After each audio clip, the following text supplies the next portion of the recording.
মা আমরা কি খাবো না, কবে তৈরি করে দিবেন? এরপরে কিন্তু শেষ হয়ে যাবে। আসসালামু আলাইকুম, কেমন আছেন সবাই? আশা করি সবাই অনেক ভালো আছেন। কয়েকদিন ধরেই এই কথাটা শুনতে শুনতে আমার কানটা না ঝালাপালা হয়ে যাচ্ছিল। তাই আমি বাজার থেকে বেশ কিছু আমড়া নিয়ে এসেছি আর তাদের আবদার রাখতে সেগুলোকে মাখার ব্যবস্থা করতেছি। আমড়াগুলোকে আমি ছাদে মাখাচ্ছি, কারণ দুপুরের দিকে বৃষ্টি হয়েছে, বিকেলবেলা আবহাওয়াটা বেশ সুন্দর ছিল। আর এই মাখামাখিগুলো আমার মনে হয় ছাদে বা বাহিরে করলে বেশি ভালো লাগে, যদিও গ্রামে এই জিনিসগুলো বেশি হয়। তো আমড়ার খোসাগুলো কিন্তু আমি রেখে দিয়েছি, এগুলো ফেলবো না। দেখা যাক এরপরে এটা দিয়ে কিছু করা যায় কিনা।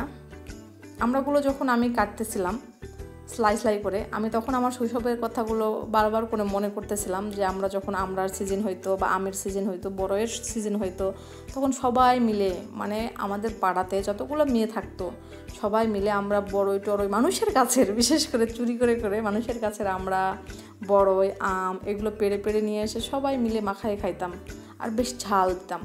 আমি মাখানোর সময় এটা মনে হচ্ছিল বারবার। আর এত কিছুর মাঝে না ভুলেই গিয়েছিলাম যে আমি তেঁতুলটা এখানে ব্যবহার করব, তো তেঁতুলটাকে ভেজাতে হবে। এই জন্য আমি এটা একটু মথে নিচ্ছি যেন তাড়াতাড়ি করে কাঠটা ছেড়ে দেয়। আর আমড়াগুলোকে আমি ছিলে পরিষ্কার করে ছোট ছোট করে স্লাই করে কেটে নেওয়ার পরে এখানে আমি চাটনিটা মাখাচ্ছি। বুঝতেই পারতেছেন, আমড়ার বাটিতে যদি এটা মাখাই তাহলে আমার হাতে লেগে যাওয়ার একটা সম্ভাবনা আছে, কারণ আমড়ার কাঁটাগুলো আমার প্রচণ্ড ভয় লাগে। আমার হাতটা এত নরম, তো আরও বেশি ভয় পাচ্ছিলাম। এই কারণে আমি এখানে শুকনা মরিচ 2টা, ধনিয়া, জিরে গুঁড়ো, হলুদ আর লবণ দিয়ে সুন্দর করে মাখায় এখন সরিষার তেল দিয়ে বেশ মসৃণ করে নিচ্ছি। মশলাটাকে মালিশ করে মাখানোর পরে মশলাগুলো আমি এখন আমড়ার মধ্যে দিয়ে দিচ্ছি আর আলতো হাতে মাখাচ্ছি। আমি অনেক ভীতু, আমি আগেও বলেছি আমার হাতের সমস্যা হয় একটুতেই, হাতের চামড়াটা অনেক পাতলা। আর আমি ভাবি নাই যে এত তাড়াতাড়ি তেঁতুলটাতে এত সুন্দর কাঠ ছেড়ে দিবে। তো আঙ্কেলটাকে অনেক ধন্যবাদ যে তেঁতুলটা আমাকে দিয়েছিল, যার কাছ থেকে কিনেছিলাম। তো উনি বলেছিলেন বারবার যে তেঁতুলটা অনেক ভালো, সত্যি অনেক ভালো।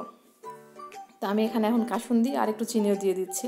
বুঝতে পারতেছেন, আমড়া আবার তেঁতুল 2টার টকে টকময় হয়ে যাবে। এখানে একটু চিনি ব্যবহার না করলে আসলে মজাও লাগবে না। আর চিনি দিলে না টক ঝাল মিষ্টি ব্যাপারটা বেশ ভালো লাগে।